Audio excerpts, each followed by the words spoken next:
These conversations about the nature of the Bible, the person of Jesus, Christianity, and spirituality more broadly just keep percolating to the surface here on Joe Rogan's podcast more often than not these days. But we want to stick with it because I think that that's a clue to really what's going on more broadly in culture. And we want to ask good questions and find good answers. And so I'm glad you're with me for this one. Let's get into it. Again, being a Christian, the Bible tells us that we will reach a point, and Paul says it in Acts and Romans and different places. He tells us that we will reach a point where bitter is seen as sweet, dark is seen as light, and evil is seen as moral. It's undeniable that that's not what we're seeing now. And look, that's not to say that people who identify as trans are evil.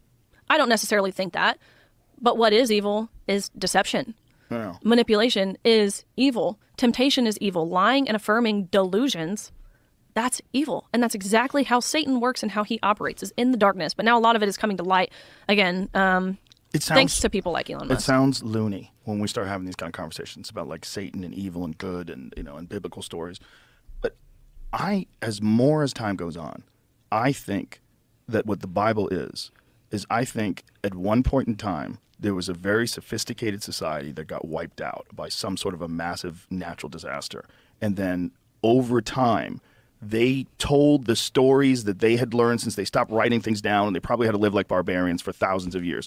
But they always had the stories. Like literally the Big Bang. In the beginning, there was light. If you told that for thousands of years, that's what that would be. Right. The Adam and Eve in the garden, the creation, that someone created this. Like that they were trying to tell us, and that men can go down evil, wicked ways, and it can lead to destruction. And these are some of the symptoms that you'll see when it leads to destruction. It's like this is like a map of civilization. Right. It's just so old, and it's been translated so many times from ancient Hebrew and Aramaic and all these different languages down to Greek and Latin and English finally. It's like there's so much like what was really said, what was really going on, because a lot of it seems too on the money. Like, if we wanted to try to put this through some sort of a logical filter or figure out, like, is someone really trying to warn us about the natural progression that all societies and all civilizations go down if you don't have a moral compass and if you don't follow and adhere to the rules of God?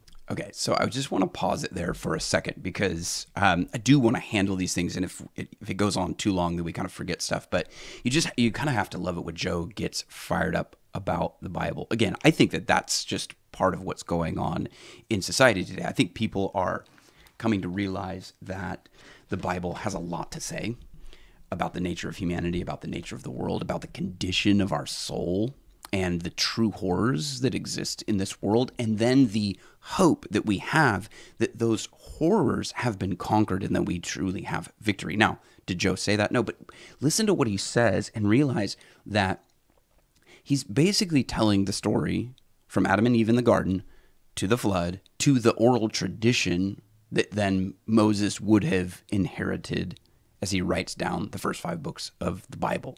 It's in Joe Rogan language, so it maybe sounds unfamiliar to people, but it's basically the origin story that the Bible depicts.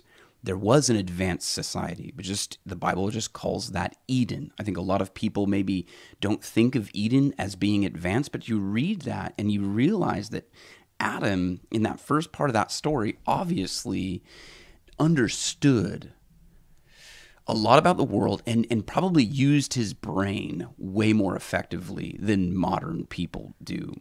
And then the other point about trying to put the Bible through some sort of logical filter or like a lie detector test, I think that is an interesting way of thinking of really that's what we've been doing for 2,000 years with the New Testament and even longer with the Old Testament.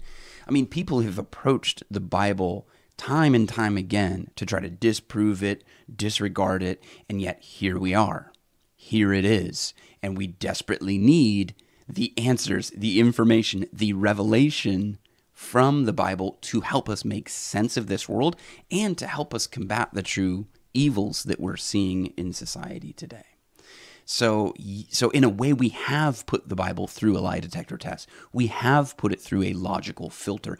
It has withstood the test of time. What hasn't withstood the test of time is these lies and the deception that has been going on. It's the same lies happening to new people. And what happens is the lie doesn't have the strength to endure the pressures that happen over time in society. And so the lie ends up crumbling, but then it's recycled into a new lie. Well, not really a new, it's an old lie in a new container, in a new package. It looks different, but it's really, hey, you can be like God. You don't need God. But the same result happens when we abandon God. We become hateful, murderous, evil people who exploit children and all kinds of nastiness that has happened throughout history. What is the cure for the soul? And what is the thing that would help us navigate through all the darkness and deception? That's why I think that this conversation is just important to keep having. Well, there's still stuff that hasn't yet, right? What has been prophesied that hasn't yet happened. So time will tell, right? I think his return is past due. Like Dr. Manhattan. In the Yeah. last, if that would be the wildest, forget about UFOs. UFOs would be pretty wild. UFOs on the White House lawn would be wild. Jesus on the White House lawn, wow. That would be the game changer. I pray for that. Come back, God, please. do you think people would even believe it? They would think, oh my God, this is Illuminati. Our media would spin it some way. And just people on Reddit. One other thing really quick as we go into this next clip is I actually appreciate Riley here this is navigating some difficult conversation and realizing that Christianity is not at a disadvantage when it comes to these conversations. In fact, I think Christianity is the answer, is the truth that's going to lead us through this historical moment that we're in, this cultural moment that we're in. We feel like we have to be against certain things, and we are against evil in all of its forms, but we're for things. We are for the unity of the person, the whole person, because the person reflects the image of God, and in some way we can sort of image his glory to other people around us. And so there's something very sacred about the whole person that's really being attacked down to its core, even to young people today. And that's where, again, Jesus had some hard sayings, but then you have Peter saying, where else will we go for answers? Who else has the words of life? Yeah, it's not easy to navigate this, but there is someone who has the words of life. I think that just Christians need to realize that, and even celebrate that, and sort of come out of the nominal Christianity that I think that we have tolerated for some time, and that's actually what they get into next in this little next clip that we're going to show. Crazy world, crazy times. Yeah, but here we are. Yeah, at least we can talk about it. And I think there's more people that are listening now than ever before because there's outlets where you can actually have these conversations instead of being trapped in an MSNBC bubble. And it's real now. Yeah, it's real. reality now. It's not just people saying things that sound, like we were mentioning, I never want to sound like some big conspiracist or doomsday person who's preparing for the end of the world, right? But it's the stuff that maybe, like we've said, 5 years ago, 10 years ago, we thought, oh, that will never happen. Right. We've arrived. Yeah, we've arrived. We're here. And I went off the train. I went off the roller coaster. But it's not that easy. And people are realizing that, like I said. So I think due time. Well, and I actually like that Joe brings up this point kind of often, that the internet is one of those things that has helped kind of illuminate certain things. It's helped people kind of wake up to kind of just the sort of status quo that we accepted for a long time. And I think that happened a lot in the church and in Christianity. We weren't really awake to the shifts and moves that were happening in culture. I think the church tends to be 10 or 20 years behind culture, but that's why I try to bring up Francis Schaeffer, because I think he was really ahead of culture. I'm going to use a Paul Vanderklay clip here towards the end, and that's really where I think is where is the church in this digital space, and how are we using the tools in front of us to continue the tradition that we've always had for thousands of years of being people of the word, people of the message, and sort of, again, representing that for those in society who are looking for answers, and then maybe finding a YouTube video that hopefully it does help and hopefully does encourage. And so if it is, share this with a friend, that type of thing. I say that sort of mockingly, but that is true. That is, we can't rely on the algorithm to promote the things that we know to be true, good, and beautiful. We sort of have to take ownership of that ourselves. It's hard to experience something and not be aware that this is very unusual, and that it's just normal life for us. It's like, God, life is so crazy. But if you could look at this from an overhead perspective, if you had like a graph and showing what's happening in the world from 2004 to 2024, you'd be like, whoa. Oh. And I honestly think about that with myself. Like, I was one of those people, right? Like, again, always been Christian, always have aligned with conservative values. But I had my head down. I was focused on my success, more importantly, my team's success. I was focused on my career. I was focused on my, personal relationships, getting married at a young age in college. Like, I was focused on not the cultural stuff going on around the world. So I think to myself, like, it is so unfortunate that I had to be directly impacted before I cared. But I did. Like, I honestly did. And if all of us have that same mindset that unfortunately I had, like, it's too late. We're screwed, quite frankly. Like, that's why it's crucial that you find your voice. You speak up about stuff. You call out an injustice when you see it. You hold their feet to the fire before you're directly impacted. Because, again, if we all wait just like I did, and I wonder to myself, like, obviously this is not the path I would be on if I hadn't spoken up about it at the time. But, like, I shouldn't say would I care. I think I would always care. But, like, would I take action to do something about it if it hadn't impacted me? Probably not. Well, and I appreciate that take. I appreciate the honesty here, and just sort of the honest internal assessment of the fact that I had to be personally impacted before my care and my concern really came to the surface, and I began to live my life according to those things that I care most about.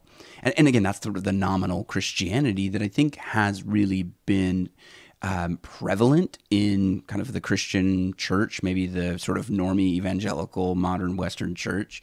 So yeah, I really appreciate her just kind of having that moment of honesty. And I think that maybe we can all kind of have that moment of honesty. There's something going on here, and God is doing something in and amongst his people. And it is serious. I want to be as lighthearted as I can be about this topic, but it is serious. I think about Solzhenitsyn. If you've ever read the Gulag Archipelago, he describes this, happening in his own time and in his own country, and people just sort of looking around going, well, this is a mistake. This will be cleared up as people are arrested off of the street. People are arrested en masse. People are disappearing, and everybody's just kind of going, well, that's unusual. It'll get cleared up in the morning, but the morning never comes, and people continue to disappear. And just the wake-up call that is for us. Again, I'm trying to be as lighthearted as I can, and I truly do believe that there's victory in Christ, regardless of where we end up in 10 years, 20 years, and stuff like that. And I think one of the things that gives me hope is actually the sense of what God is doing in and through his people today, which is where I want to bring in Paul Vanderklay. I thought that this clip was just excellent. I think Paul really puts his finger on something that is going on, and that we see more clearly, I think, in digital space than maybe we even had in the past, with sort of the four walls of the church prevented us from seeing the body of Christ more broadly. This is going to sound weird to people, but I think he's actually continuing to purify his church. I think part of what's happening is that a lot of the institutional games that churches could play that really didn't help members, they just can't be played in an internet age anymore. Yeah. It's just not going to cut it. Yeah. People are going to have to be real and honest and disclosing about all sorts of things. And it's going to cause a lot of chaos. But from what I'm seeing with a lot of, this whole wave of deconstruction, part of it is a sort of falling away, but another part of it is a purifying, because stuff is getting wrung out and things are getting tested. Yep. And usually in a time of testing, hopefully only what's really true will emerge. Yeah, only what is really true will emerge, going back to Joe's desire to really understand the Bible and put it through some sort of logical filter or some sort of lie detector test. That's what we're talking about. What is true will emerge and endure. The lies and the deception will crumble and then unfortunately get recycled into some new form, which if you go back a couple thousand years, I mean, even the abuse that we're seeing in and around young people today, that was happening. I mean, it really was. And we've just managed to not somehow, the sickness that we have in humanity has brought us back there. And yet that is going to point us towards the hope that we have, because that hope is going to endure. Wow, my phone just started playing.